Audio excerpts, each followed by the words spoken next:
What is up, everyone? Welcome to another episode of the NerdBall Fantasy Football Show. I am your humble host, Pete Rogers, and I am joined today by all my fellow nerds.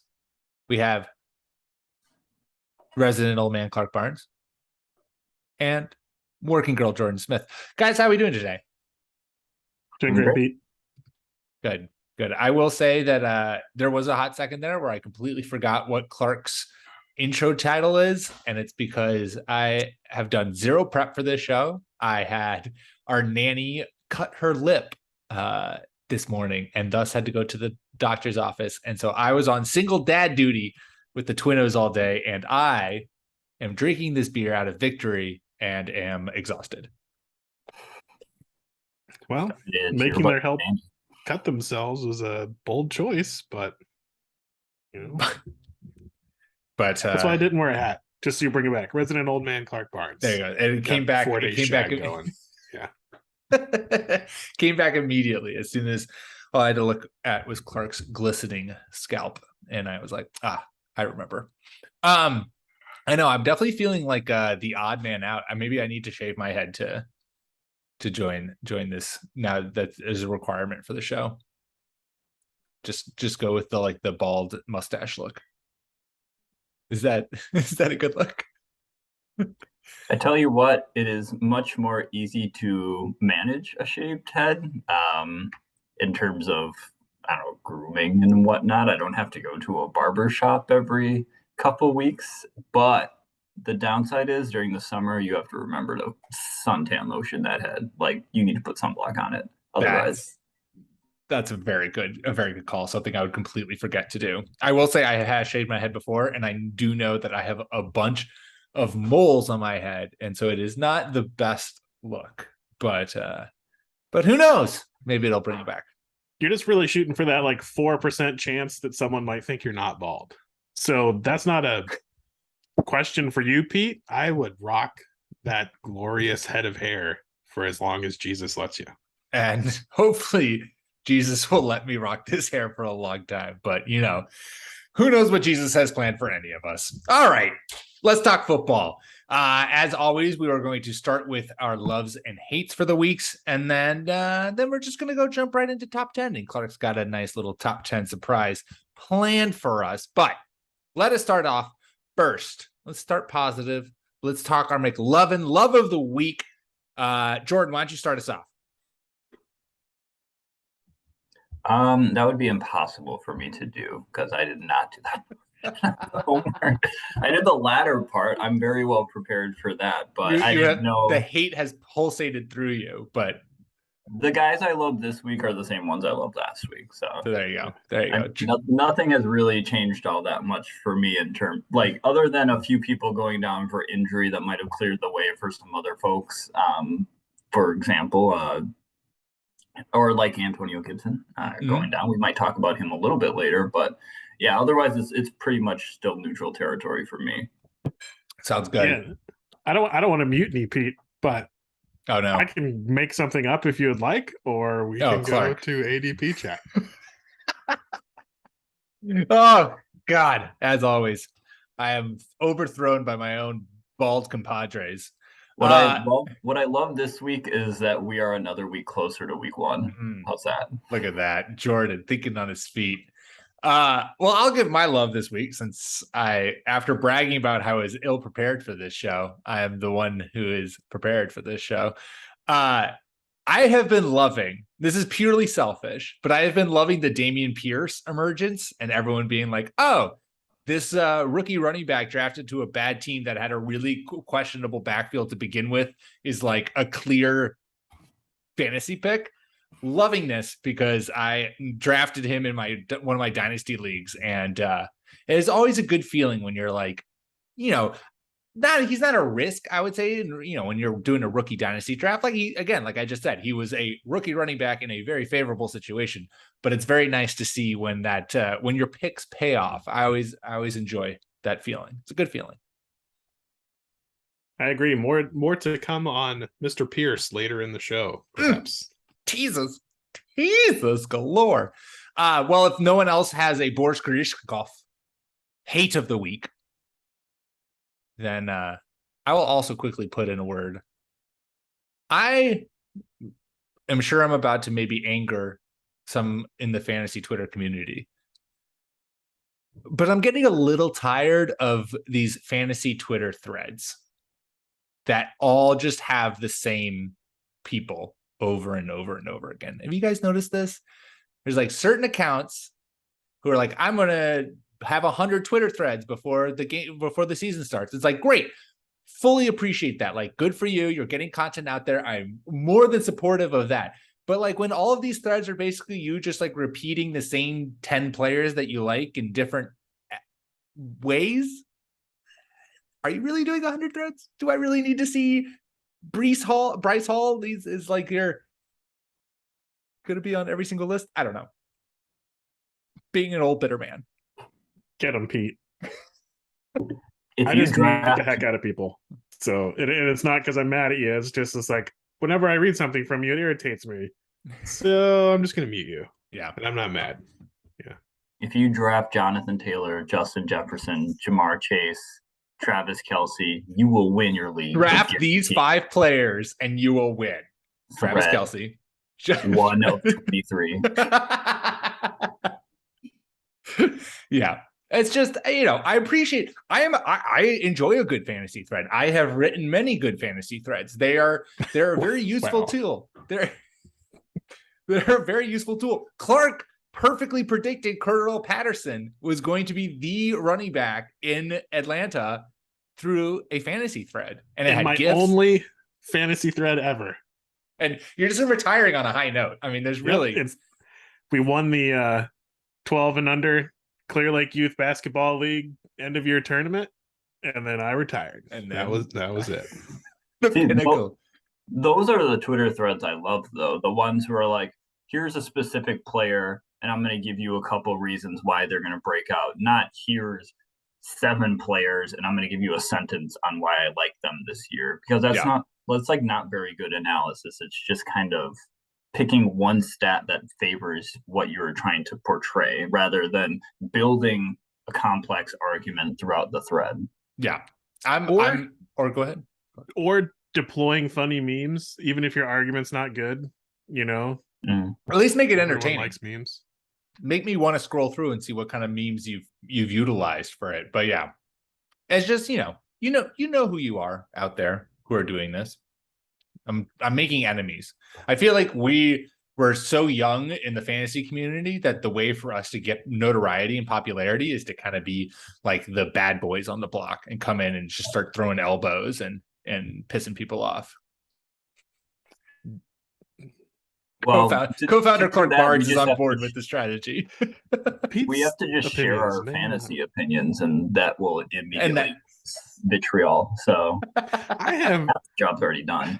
Check. So I think I said this in last week's podcast.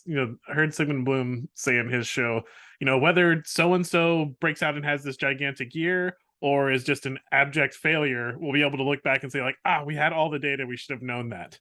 And I'm really kind of rounding into that stance. Like fantasy football should be an enhancement of stuff. The people who are just absolutely the best at predicting this, we come up with weird stats to see how good they are, and they're right like 54% of the time. And so hopefully this show and others like it in fantasy football gives you information that will help you make the decisions that will help your fantasy football team, rather than what I really don't like about Twitter is yelling about how garbage a player is that people like, or how good your player is and everybody else is stupid. It's like, come on. We'll see in 17 weeks who was right. Let's have some fun on the way. Agreed. So quickly over. There we go. We knocked out the first part of the show in like 10 minutes. This is great, guys. We're on record time. It's amazing. Now I'm just going to add long pauses to fill it out. And speaking of guys who I really like, that's what we're going to tackle today on the podcast. And so without further ado, take it over for me, Clark.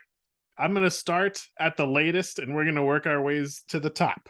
Everybody on this list, you'll have a chance to get, even though I think, it would be fun to talk about why Christian McCaffrey is obviously the easiest number 1 pick ever. And Jonathan Taylor is a fine second, third option. We're not going to do that. So we're going to start one I know that we've talked about already and that, we've tweeted about being a big fan of at the site, and that's Darrell Henderson. He has an ADP of 176 at ESPN, and at Fantasy Football Calculator, PPR is an ADP of 122. I just think this is the kind of shot you want to take in the 10th, 11th, 12th round. I know Cam Akers has some draft capital, but he's never taken over the full workload for the Rams. Henderson had well over half of the rushing yards for the Rams last year, and we've seen in the preseason and early on that Sean McVay is going to split work between these guys. So if you draft Cam Akers where he's going, you have a very frustrating back stuck in a committee. But if you draft Darrell Henderson where he's going, you got an awesome flex player who's stuck in a committee on one of the best offensives in football. What do y'all think about that one?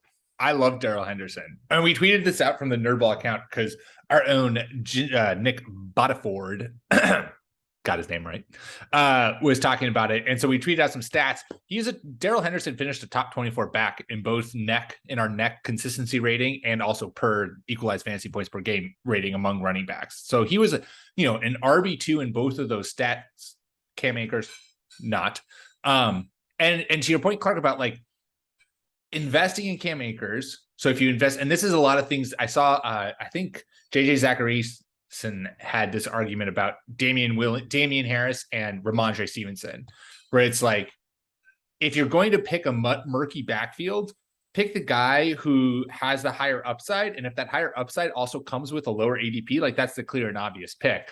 Cam Akers, you're going to be getting a guy who's in a murky backfield and you're going to be paying a lot for him. Darrell Henderson, you're getting a guy cheap for maybe in a murky backfield, but also who's the guy in front of him, like, is still recovering from an Achilles tear. Like, he kind of came back very quickly from an Achilles tear, still probably recovering from that. I think Darrell Henderson is a really great target for those late rounds where you're kind of like stuck in like, well, okay, where do I go from here? It's a lot of kind of rookie players that I feel like go then, and getting someone in one of the better offenses in the NFL is a steal in my opinion. The only thing I'm really worried about is, you mentioned Cam Akers and his Achilles injury, but Darrell Henderson hasn't actually been the picture of perfect health in his couple seasons in the league. He's played 13, 15, and then 13 games last year where he really fell off after he got dinged up. But at the same time, if Cam Akers plays a full season and does really well, I think that just only benefits Darrell Henderson. Like, he's not being the guy who, it's like the Rashad Penny in Seattle situation. Like, I just think he'll be better with less usage. It just more explosive. But Cam Akers is a baller. I would be worried that Henderson just wouldn't be on the field for some key downs, just because of how good I think Cam Akers is as a running back. But at that low of an ADP, if you do have Cam Akers, then I feel like you have to make it your mission in later rounds to be sure to do Darrell Henderson. Like, you should handcuff them very tightly together. Yeah, stack that backfield. I think those are good points, and it's an easy handcuff, even though I don't generally like it. You kind of got to look at every situation in a vacuum. Pete, you mentioned some rookies that we're going to be talking about here, and this one's Brian Robinson for the Washington Commanders. I'm glad that a team finally has a more lame name than the Houston Texans. It only took a few years, but it finally happened. So this is, if you're a fantasy nerd, that Brian Robinson has supplanted Antonio Gibson as the starting running back for the Washington Commanders. Antonio Gibson fumbled in his first preseason appearance and is now, returning kicks in the preseason. That's not a good look. I don't think the coach is trying to teach him a lesson. I think the coach's staff have just had enough, and that's why they drafted Robinson, and Robinson's looked good. Robinson's an ADP of 174 on ESPN. The running back 48. He's going just right ahead of Henderson. And so, both of these guys are just good options if you're stacking your lineup with running backs late. Washington's not going to be a great offense, but you're getting a starting running back. He'll get the early down work and lose the rest to McKissick, but Robinson being so cheap here, he's a grand value. He's also, I feel like the buzz about him started with when he was drafted and people were like, oh, Antonio Gibson's going to lose red zone work to Brian Robinson. And then, of course, it's escalated now to the point where like Antonio Gibson feels like the RB4 on that team, but that's a whole different point. But Antonio Gibson was the third running back last year in terms of red zone attempts. He had 47 attempts last year inside the red zone. So Washington, when they get down into the red zone, which might be few and far between this season, but they look to run the football. And if that's a job that Brian Robinson has locked up and that's like a key part of his game, along with being maybe the more reliable running back or one who gets to see actual more substantial touches in that backfield, like, yeah, I'm 100% here for it. He's done, there's been nothing but good pub coming out of camp about him, and there's been nothing but bad pub coming out of camp about Antonio Gibson. So it seems like a very natural pick to make. Yeah, Brian Robinson was definitely a guy that I like kind of had an eye on in dynasty rookie drafts, just purely based on pedigree. He was an Alabama running back that got drafted to a Washington team that has two pass catching running backs leading that backfield. But Brian Robinson just supplanting him, I feel like kind of just takes Antonio Gibson completely out of the equation. Personally, the back I would most want to grab out of this backfield is JD McKissic.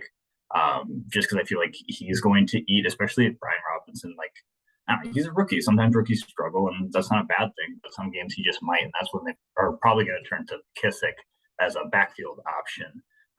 The only problem there is that we'll see if Carson Wentz can hit McKissic. Like, who's to say?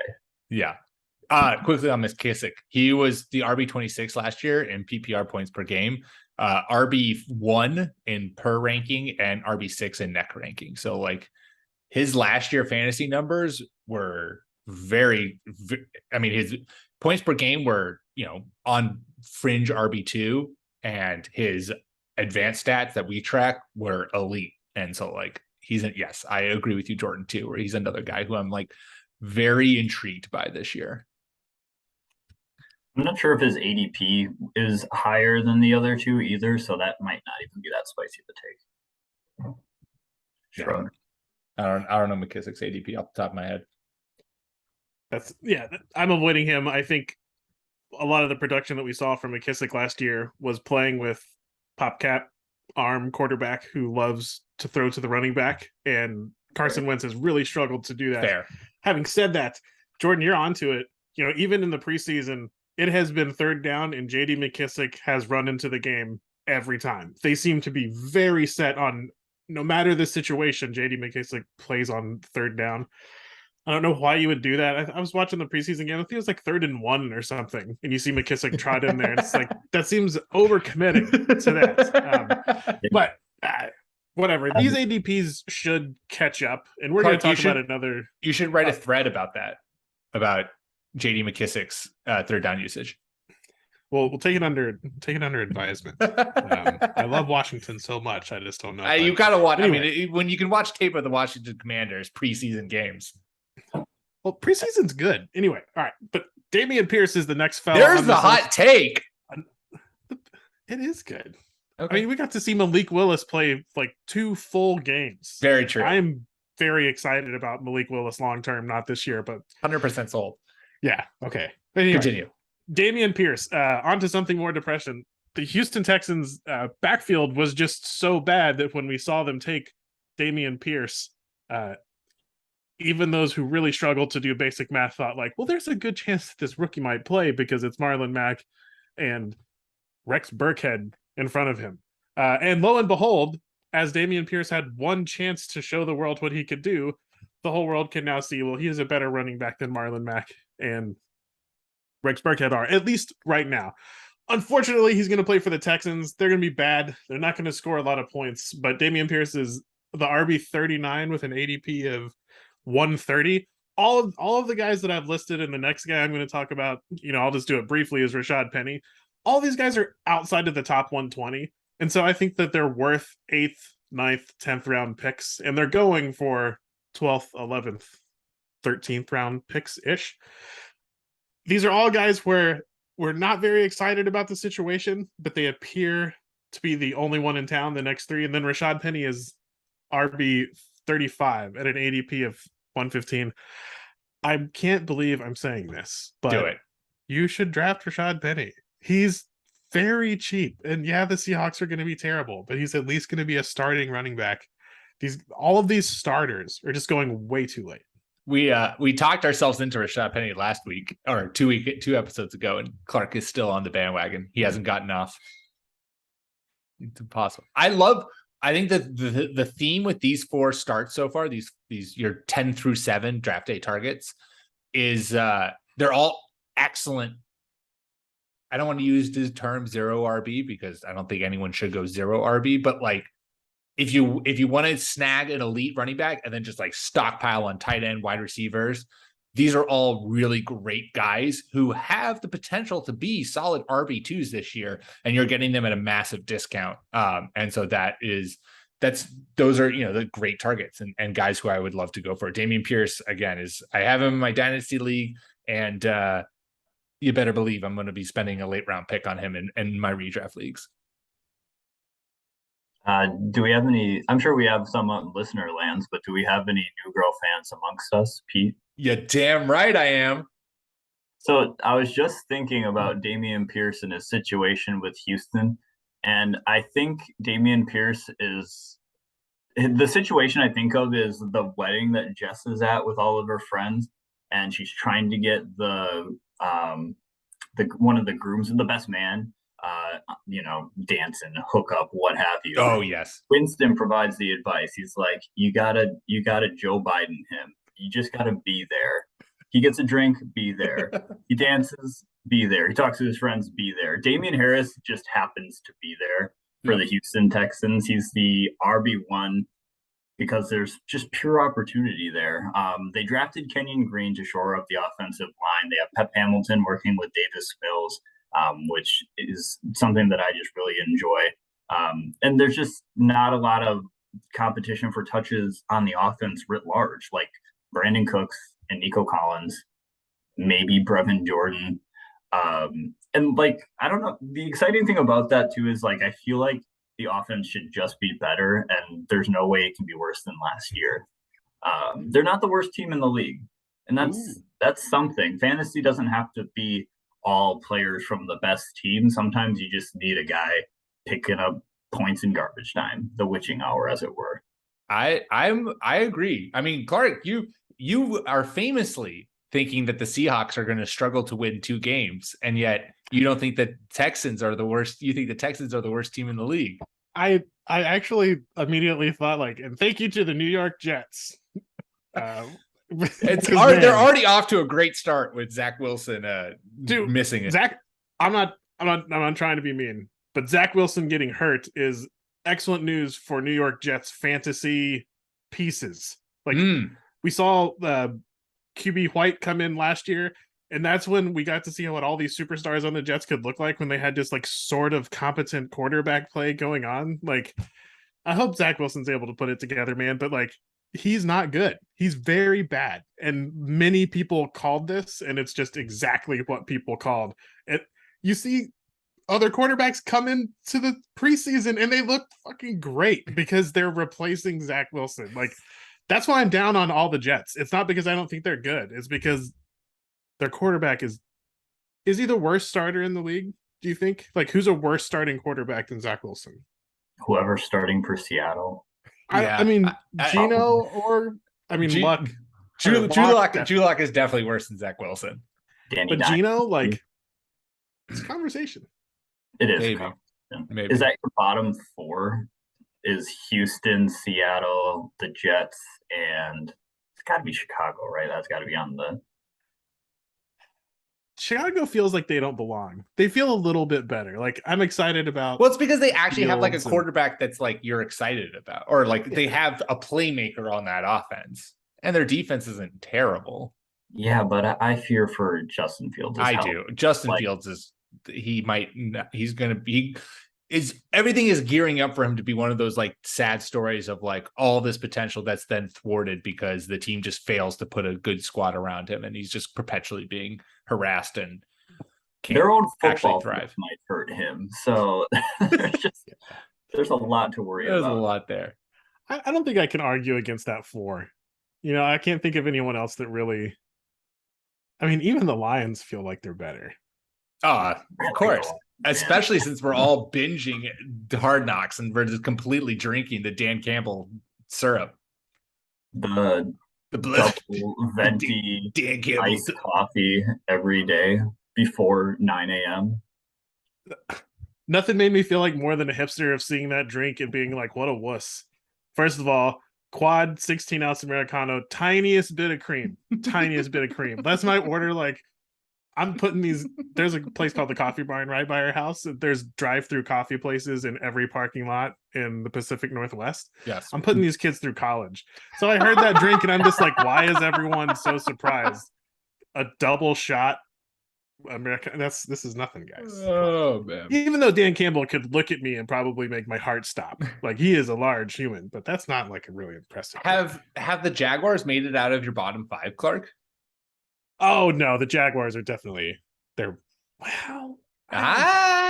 Peterson actually seems like a sort of competent. He's like coach, a decent coach, and they've had so many high draft picks. You would assume a couple of them are going to turn out to eventually. And everyone, I mean, Trevor Lawrence, everyone was singing the man's praises. You would think that he can put it together this year. They must not have watched him play last year. I think the offensive line is probably going to put Jacksonville outside of that worst 4. Trayvon Walker looks like the real deal. No. All right, Clark, let's get back to your your draft day targets. Number 6. Those are some good running backs. I love to just chalk my team full of running backs late, because if 1 or 2 of those guys hits, then you can pull something like trading one of those guys plus Zeke for like Austin Eckler, right? Like, you can package 2 good starters to a team that's struggling and like get a superstar. So that's a good strategy that works, when you get lucky and hit on one of these guys. The next group is going to be wide receivers. I'm just going to sneak this guy in. Robert Woods going as the wide receiver 49, pick 124. Robert Woods is going to be the starting and number 1 wide receiver for the Titans. The things that people said Treylon Burks couldn't do, and by people I mean Matt Waldman. Like, almost anything I say about a rookie is just Matt Waldman said. It's like Treylon Burks made all of his money in college running screens and not having to run routes and not having to get off press coverage. And that is what wide receivers have to do in the NFL, unless you play for a super creative coach.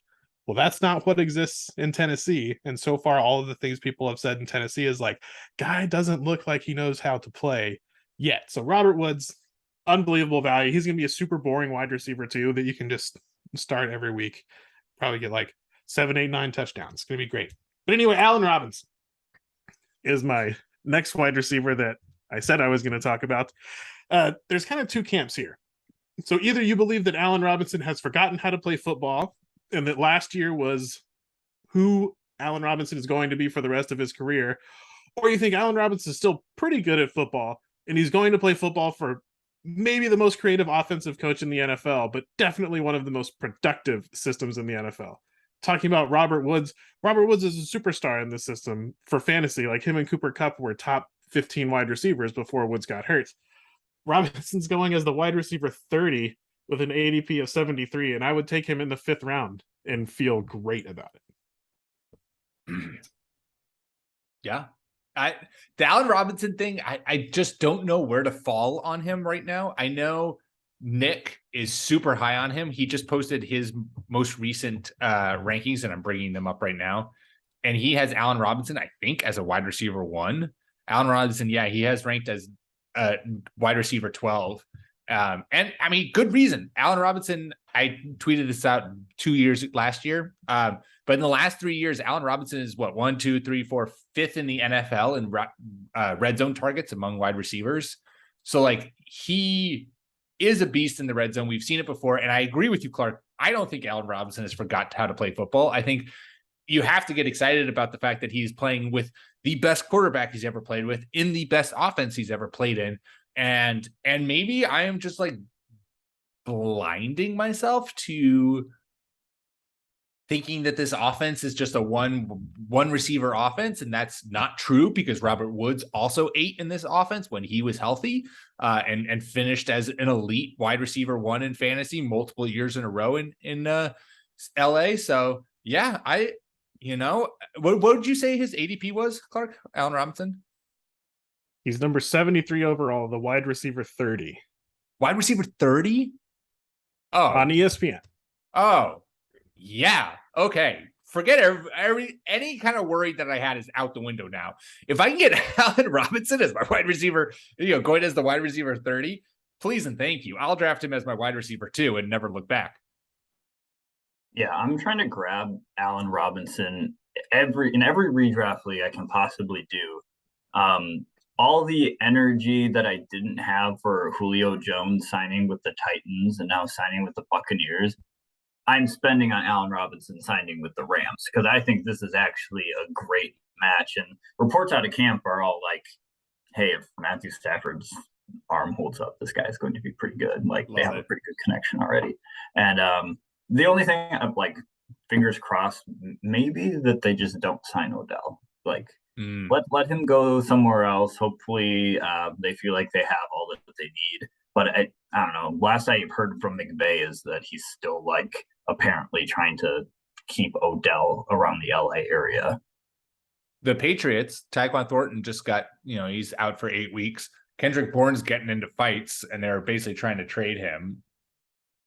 Odell loves the Patriots. They could use a little speed out there at wide receiver. Man, just imagine offensive genius Matt Patricia getting a hold of a weapon like Odell Beckham. Boy, wouldn't that just be great for whoever the fourth running back for the Patriots is? It's going to be a long year, Pete. It's going to be.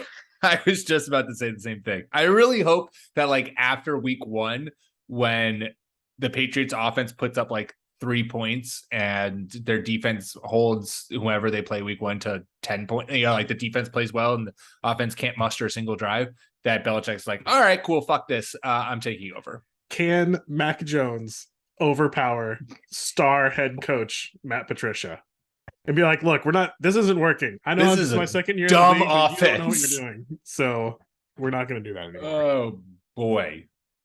Yeah. There are times when geniuses test their genius, and this feels like one of them. Speaking of geniuses and genius quarterback play, the tectonic shift in the NFL that we had this offseason was Russell Wilson going to the Broncos. I think you have to throw out all of the statistics surrounding the Broncos and understand that they are going to be on another plane offensively. This team has been, since Peyton Manning left, they've had stars all over the place and no quarterback. It's been extremely frustrating after a just litany of poor coaches. They finally hired a young offensive-minded head coach and bring in Russell freaking Wilson to throw the ball to Cortland Sutton, Jerry Jeudy, and have Javonte Williams in the backfield. The Broncos are going to be in shootouts all year. It's going to be, you should be betting on this offense. I like where Jerry Jeudy is going to, but Cortland Sutton's going off the board at ADP of 54 as the wide receiver 23. He should not get out of the 3rd round in any of your drafts in any format. Agreed. Yeah. Speaking of Allen Robinson, Cortland Sutton was like Russell Wilson-less season away from becoming the new person we talk about, who we're just like, just get him a quarterback. Like I feel like the Cortland Sutton hype is like a pretty big W for the film heads who have been like watching, his rookie tape and, we're drafting him in dynasty leagues and we're waiting for something good to happen. And if you were lucky enough to hold off, I think that he's going to have a pretty good season. He and KJ Hamler are the 2 wide receivers I think that are going to be fun there. I'm still a little worried about the Jerry Jeudy fit of it all. So Cortland Sutton, I would love to grab. Yeah, I agree with your thoughts on Jerry Jeudy. But Cortland Sutton, like, we know how Russell Wilson gets in the red zone. Like, he likes to have a go-to guy, and he kind of like will push targets to that person. Would anyone be surprised if Cortland Sutton led the NFL in touchdowns this year? I wouldn't. Writing this up and taking notes, it's like easy 15 touchdowns. Yeah. Not easy, but like not the wildest range of outcomes that Cortland Sutton has 1,300 yards and 15 touchdowns this year. That's not. I mean, maybe we're just like getting way too hyped about this, but yeah, double-digit touchdowns feel like if he's healthy and plays even 15 games, like as a minimum this year, I feel like double-digit touchdowns are just inevitable for him. But Yes. I mean, as a red zone target, the big fella's 6'4", like They don't 220 at they don't least. make them better than that. Yeah, that corner of the end zone he's going to live in. Yeah. Teams are going to have to try to stop Javonte, and they've got KJ Hamler, and they've got Jerry Jeudy. I like Jerry Jeudy. I think that he's going to be good, and I think he's going to have a big year. I just don't understand why he's 2 or 3 spots ahead of Cortland Sutton in some ranks. He's getting Jeudy, that is getting the pedigree push, and I get it, and that's like the dynasty players unnecessarily influencing redraft of Jerry Jeudy is yet to show. Like, he has made some flash plays and he has the potential to be amazing, but he has not really performed yet. Oh no, yeah. My this year. Yeah, my intake of breath was not because of that. I was just wondering. I'm wondering if people are looking at it like the Matt Stafford Cooper Kupp thing, where Cooper Kupp was such a savvy route runner, and they're like, oh, Cooper Kupp exploded because Matt Stafford, he got open and Matt Stafford get him the ball now, and like Jerry Jeudy came into the league as a super savvy route runner. Though I feel like the knock on him now is that he hasn't been able to really actually garner that much separation since entering the league. But anyways, I wonder if that's playing into it too with some people. I would draft Cortland Sutton well in advance of Jerry Jeudy. I don't really know if I'm going to have any Jerry Jeudy shares this year because I don't think that he's the guy who's going to hit, but that's me. In regards to the Jerry Jeudy separation thing, there's a thing we have to kind of like, especially for the dynasty community. I've noticed it's had to be a thing to keep your eye on is the Instagram route running videos.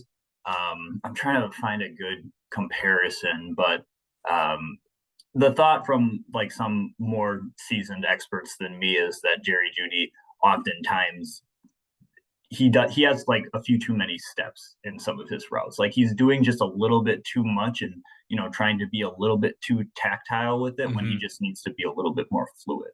Yeah. All right. So are we entering now your top 4, Clark? We're in the top 4, and I've got one more wide receiver here. This is last year's wide receiver 12 in PPR, wide receiver 21 in non-PPR ESPN format. Rookie Jaylen Waddle, who will now be playing with Tyreek Hill and an offensive-minded head coach who reportedly will likely not be asked to tank the season by management. Fingers crossed. Waddle's another 3rd-round pick who you can get almost in the 5th, and just a ringing endorsement of why, even though Cooper Kupp and Justin Jefferson are absolutely amazing, they're starting to fall in my ranks to kind of 9th, 10th, 11th player, just because it's so easy to get these huge stud wide receivers in the 3rd, 4th, 5th rounds. Yeah, it does feel like there's a lot of them. Yeah, I've seen a lot of, to quote Clark, both of you isms. I've seen many people smarter than me in the fantasy community touting Jaylen Waddle and also touting just how good his rookie year was, and if Jamar Chase didn't just like go supersonic, that we'd all just be super hyped on Jaylen Waddle. And Nick actually even has him ranked ahead of Tyreek Hill this year, even though they're on the same team in terms of fantasy. So like, yeah, he's a guy who I feel like I was kind of out on initially, just because I was like, oh, I think he's too expensive. His ADP is too high. The Tyreek Hill edition, blah, blah, blah, blah, blah. But I think the more that I have seen, the more that I've read from people, and the more that I've kind of like intake, the more I'm kind of feeling like, okay, actually, he is legit, and there's going to be enough work in this offense for both of them to eat. And maybe Tyreek Hill is the one who actually takes a back seat really to Jaylen Waddle in terms of fantasy output. Yeah, of these 10, Jaylen Waddle, I think, is my favorite. I'm trying to be more present-minded when talking about rookie wide receivers who break out, because Jaylen Waddle should be in the conversation with Jamar Chase and Justin Jefferson. Like, he was really, I don't even know how to explain it, so I'm just going to make up the term. Last year, if you caught him making some plays, he was just doing some superstar shit. Like, you can just tell that I don't know. There's intangibles. Sometimes I just like to look at a player and be like, wow, he has it. And I feel like Jaylen Waddle just kind of has it. Yeah. Like Clark said, oh, I'm sorry, what was that? Well, like Clark said, he was a top 12 wide receiver last year, even though Tua was supposed to be a bad quarterback. And he'll have more weapons around him this year. I worry about this in Cincinnati. I think I've mentioned this 2 weeks ago that Jamar Chase is going to be the receiver that they game plan against. Defenses do.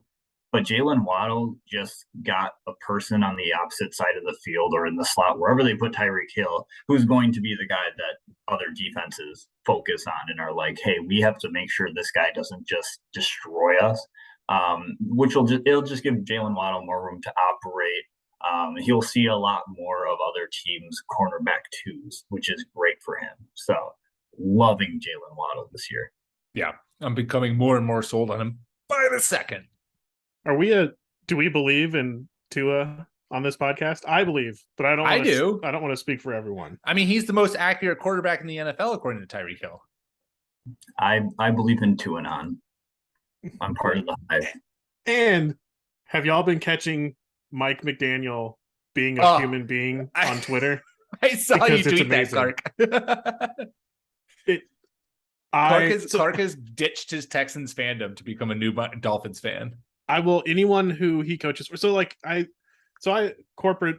work in the corporate world and do operations stuff. And so we forget that these NFL teams they're businesses, and they are businesses competing against one another.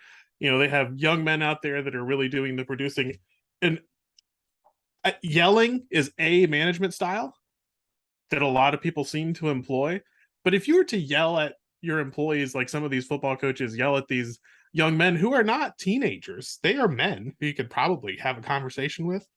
The yelling at the players, the coach speak, just the Neanderthalism that we see from like half of the coaches in the NFL drive me nuts.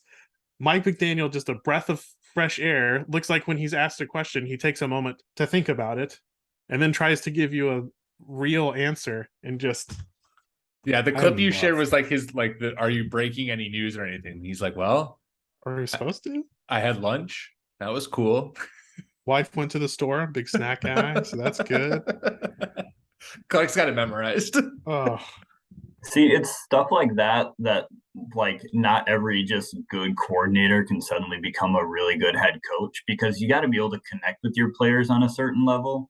And we'll see if this plays out. We don't even know how he's going to be as a coach, but if he's Mike McDaniel connecting with the players just like as one of the guys, that's great. Like, people will want to go out and play for him. Or if they're like Dan Campbell and they want to make you go outside and lift your house off the ground, that's another different coaching style, and it works. But you just got to find a way to connect with the players. And I think Mike McDaniel so far looks like he's done that. Yeah, I think I think a lot of the hype for the Dolphins this year that the fantasy community has put on them, that NFL analysts have put on them, I feel like it's warranted. Like, there's a lot of pieces there, and you have a coach who's charismatic and comes from a very high pedigree in terms of like offensive production and fun, creative game planning. And if it all melds there, like I'm going to love watching like Matt Patricia call slants on 3rd and 15 and Mike McDaniel's call, I don't know, something very exotic for on the other side of the football. It's gonna be he calls the same thing, but it goes for 85 yards because it was done at a better time. Because it was done at a perfect time, and HB dive, baby, right up the middle. Let's do it, Patricia. I'm starting to work on a new theory that Sean McVay seems like a cool dude and that his players like him, but also that his friends and his coaches are pretty cool dudes too, because why would he associate himself with assholes? And I think that's why all these guys are also branching out over the league. It's not just the systems. It's just, hey, maybe these guys are just cool guys and you want to hang out with them. And Mike McDaniel looks like he wants to eat an edible with you and listen to a soundtrack, and that's great. Yeah, I'm here for it. I'm here. Some millennial Can't shit say right better there. than that. We'll move into the top 3. These are all earlier. As you can see, we've been going through the draft backwards to front. Again, saying Christian McCaffrey is a target, he's only a target for 2 people in your league. So all of these guys are higher round draft picks, but guys that you'll have a chance to take. Saquon Barkley, there are not a lot of do-it-all backs where the team is planning to have one running back do 80-90% of the lifting. Barkley's had trouble staying healthy. Last year, he played injured and did not look great. And the Giants have been an absolute disgrace since Eli Manning left the team. That's all been, well, there is a chance that has been turned around this year. They've invested a lot in the offensive line, and most importantly to me, they've hired former Bills offensive coordinator Brian Daboll to come in and be the head coach. I think Daboll is a good offensive mind. I think the Giants have a lot of talent. I don't think Kenny Golladay is a good wide receiver one, but I think if he's just a secondary option that he can be good. Kadarius Toney is really a hot button topic for this offseason. He only played a couple of games, but just absolutely smashed it in one of them. Anyway, the Giants may be a lot better this year. Barkley is going to get all of the work that he can handle. Sure, he might get hurt again, but in an ADP of 27, Barkley should not make it out of the second round in any draft this year. I want to read you a quote that just got published at noon today on New York Post. Quote, last year was more like, dang, the game was taken away from me. I never had a season where I didn't go and play football, the Giants running back told the Second Win podcast. Quote, now it's a kill mindset. Now it's like, you know what? Fuck everybody. I'm ready to go crazy. Well, you know what? Fuck everybody. I'm ready to take Saquon as my RB1 and ride off to a fantasy championship because his ADP allows you to do that. His ADP allows you to make, get a pick ahead of him, get picks behind him. Like Saquon Barkley, you nailed it on the head, Clark, right from the beginning. He is one of the few running backs who is basically going to get 80 to 90% of the work. And the fact that you can get him outside of the top 5 picks is exquisite to me. Exquisite. Love it. Saquon will be one of my top targets this year, for sure. Do you guys remember who Saquon's backup running back is right now? What's number 2 on the depth chart? Is it Lindsay is in You know, Pete? Bob Kraus. No. It's fucking Matt Breida. No, it's not. As the RB2. That's what I saw in the last depth chart that I just looked at earlier this afternoon. Oh, no. Obviously, he was with the Bills last year and Brian Daboll, so there's some familiarity there, but Matt Breida wasn't crushing it. Let's just say that in Buffalo. His time might be over. I think Saquon just benefits from having an adult in the coach's chair. Somebody who just might use him like a little bit more smart and a little less in I don't know. Halfback dive. Just pounding him right up offensive line that still needs some patchwork done, or just throwing to him in the flat and having him need to spin around and see if some linebacker is coming to just hit him up high or a corner is coming to take his knees out. We need just an adult in the room, and I'm hoping that Brian Daboll is that. The offensive weapons, I'm not sure anybody on that team really scares me. Taking away touches from Barkley. Wan'Dale Robinson was running with the ones 2 weeks ago, but now I don't know if he's done anything. Kadarius Toney's an enigma, so who's to say what's going on there? Kenny Golladay might not be able to stay healthy. Evan Ingram's in Jacksonville. Saquon Barkley. What's his ADP? I feel like it's low. He is 27. Yeah. Fuck that. 27. So start of the third round for you math fans. Yeah, 100%. I'm grabbing him in the second round if he's there. Easy. No, this is hearkening back to our show 2 weeks ago. I could go in Justin Jefferson, Saquon Barkley, Ezekiel Elliott as my first 3 picks, and I would just be the happiest little boy on the face of this planet Earth. Zeke also going in the 4th, so I could wait until the 4th. I drafted him in redraft as my RB1 last year, and he got injured and he wasn't any good. So that means this year.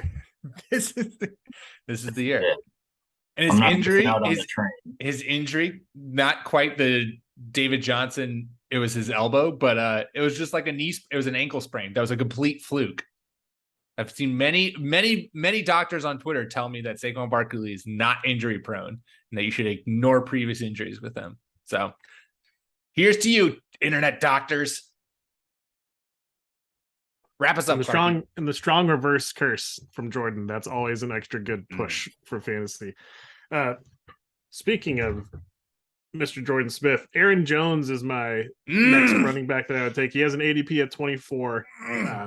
I was thinking Jones really has an opportunity to give 17, 18 touchdowns this year with what has been vacated in Green Bay. A lot of people have talked about A.J. Dillon coming in and spelling Jones, or that backfield being a bit of a split. I think there is so much room here for, other people to step up and make this offense go that I think even A.J. Dillon could, rush for 800-900 yards, and Aaron Jones could still finish as like the or running back 5. So Jones is one of my targets. He's going at the end of the second round.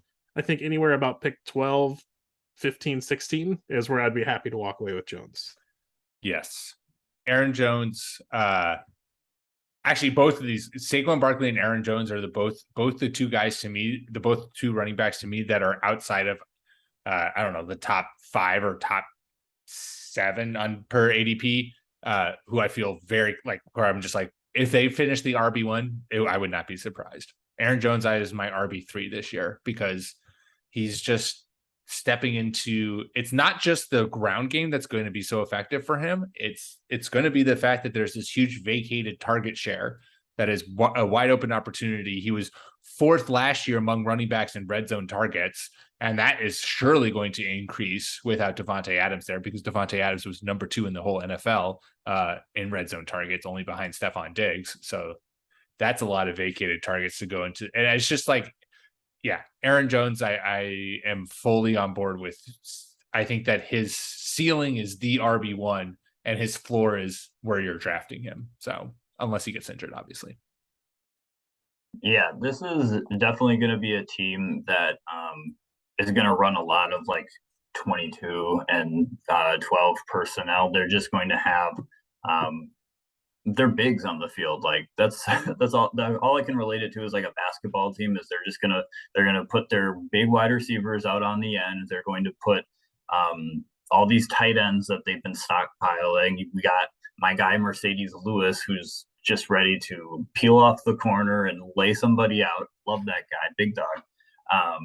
But back to Aaron Jones, RB10 in PPR last season, but he only had 4 rushing touchdowns and 6 receiving touchdowns. I think there's a pretty good chance for some positive touchdown regression, especially in the red zone, because Devontae Adams was truly their red zone weapon.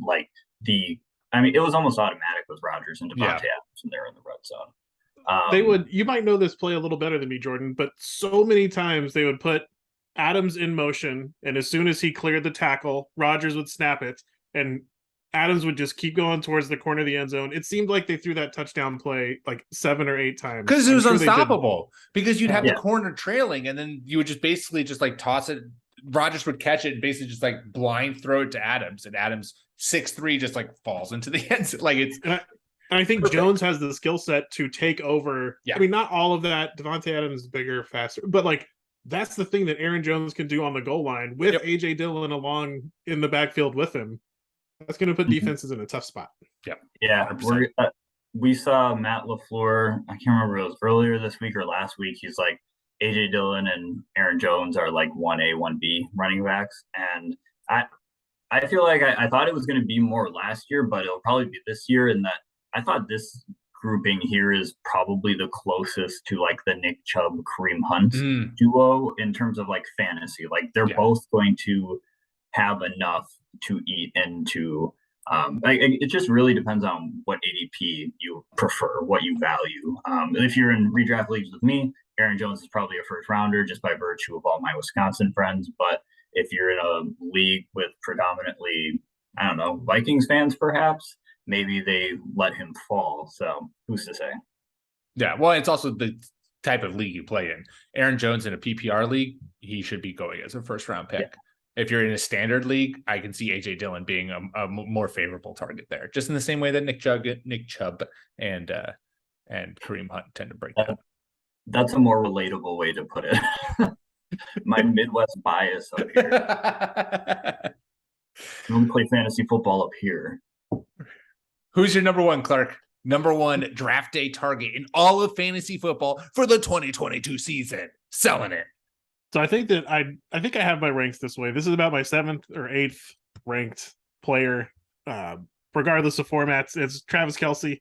I've been on the draft a tight end early bandwagon for a long time. I think we're finally starting to get an infusion of young talent to where it's not as critical to get Kelce, and I think that's why he's kind of falling in drafts. He's going off the board as, the 17th player in ESPN. He's the tight end 1. But I think with what we've seen him do with Pat Mahomes so far in his career and all of the change that we've seen in Kansas City, I think Kelce has another one of those pacing the top 5 wide receiver seasons in him. And in a onesie position where you have to play one, even if it's not tight end premium, you get such a huge advantage every week with Kelce in your lineup. And I got bad news for you. That sleeper tight end that you think is going to be good isn't going to be good. So you need to draft one of the premium tight ends, or you're going to be struggling all year to try to match up with Kelce and Andrews. Yeah, I think the only thing, one of the great things about Kelce is that there's no injury worries there. He's been played a minimum 15 games. Oh no, Pete. Gotcha. But the one thing that it's not a worry, it's just a curiosity, is that as we talked about with the Dolphins in terms of Tyreek Hill, is just brings something that can't be accounted for with any other player, really, because of that speed and paired with Patrick Mahomes' arm. I would just be curious to see whether or not defenses are able to play Kelce a little bit differently without Tyreek on the field. That being said, there's honestly no surer bet in fantasy football than Travis Kelce. Like I feel that with confidence. The man has finished the tight end 1 or the tight end 2 since you've cared about him, since 2015. And so there's really no other player who's had that kind of consistency from a year in, year out standpoint. And the team just lost their number 2 number 2 target, and there's going to be a whole bunch of targets shared there to open up, and Patrick Mahomes is going to look to his guy, and it's going to be Travis Kelce, and maybe his efficiency goes down, but he's still going to, he's going to see 150 plus targets this year, like with ease. That's more than most wide receivers, and you're getting that at the tight end position. Travis Kelce is definitely just the exception to the rule that I always preach about tight ends falling off or fantasy-wise, falling off after age 29. He's defied all logic. Every now and then a tight end does pop up and do that, though, but they have to be super special. And we're talking about the Antonio Gateses and the Tony Gonzalez's and Rob Gronkowski. But looking at just his PPR stat lines for the past 5 years, it's insane. It's or 6 years. He was tight end 2 last year. Great. He was tight end 1 the previous 5 years. Like, he had the crown for half of a decade. So he's just a great player. I think the biggest thing that will solve their Tyreek Hill hole is if they truly did find like a running back who can produce for them on the ground. That'll just open up so many more opportunities in the passing game overall, but especially for Travis Kelce, because if you have a threatening running game, you might be able to slip Travis Kelce past the second level of the defense every now and then on a play action pass, or even just out of a standard set. Like, sometimes if you have a good running game, it makes the defense think for an extra half second post snap. So even if you're not even doing play action, like, the threat of it being there is much better than, I don't know, having zero threat at all and watching Clyde Edwards-Helaire try to get 3 yards per carry. Love it. Yeah, for sure. And that's who they founded. What's the guy that all of fantasy Twitter is losing their mind over? Isaiah Pacheco. Isaiah Pacheco. Just a great running back name, honestly. I love Pachinko. Pacheco. And that's why you should follow the great Matt Waldman, because most of these people that I talked about are people, these rookies are people that he talked about. So those worthless 3rd, 4th, 5th round dynasty picks have landed all of these guys on my Pacheco. If his name was turned like down Steve, I feel like he wouldn't be getting as much pub. Name Steve is- Bland. Steve Slayton was good, but that's alliterative. So Yeah, little Steve bonus Smith. there. That's also alliterative. Yeah, you gotta have the alliterative. I don't know. Ah, good top 5, Clark, or top 10, Clark. I agree with Thanks. literally every single person you mentioned. This is, if you were to come away, if this is, did you structure this roughly in terms of rounds? Because man, if this was my fantasy team, I would be pooping myself with giddiness. It's kind of 2nd, 3rd rounders, 6th, 7th rounders, Yeah. and 10th Delightful. and beyonders. If I can just make you work improv for 1 second, Clark. You did not include a quarterback here. I know that's your vibe. You're not a quarterback guy. You're a tight end man. Best quarterback, Lamar. Lamar is the best. That's all I wanted to hear. That's all I value. wanted to hear. That's all I wanted He's to hear. going later than he should. The Yes. rushing upside is Thank you. ridiculous. Thank you. It's- Thank you. Yeah. Anything He's going to in a further good spot. Lamar propaganda. He's going in a good spot. So like other players going around Lamar Jackson, I don't feel like I'm missing out terribly. And that's usually when I like to pull the trigger on an expensive quarterback. Good. You are allowed to stay on the show, Clark. Well done. Yes. That's all we got for you this week. Make sure you rate and subscribe to the podcast on your podcast platform of choice, and go follow us on Twitter at NerdBallFF. You can also follow myself on Twitter at Pete M. Rogers, follow Clark at NFL Clark, and Jordan at Jordan_Smith27. And of course, make sure you check out all the amazing content we're putting out over on the site, NerdBallFF.com. I know Jordan is dropping all of his Dynasty startup rankings. So if you find yourself starting a Dynasty league this season, well, there's no better place to go get your rankings than NerdBallFF.com. Until next week, my fellow nerds.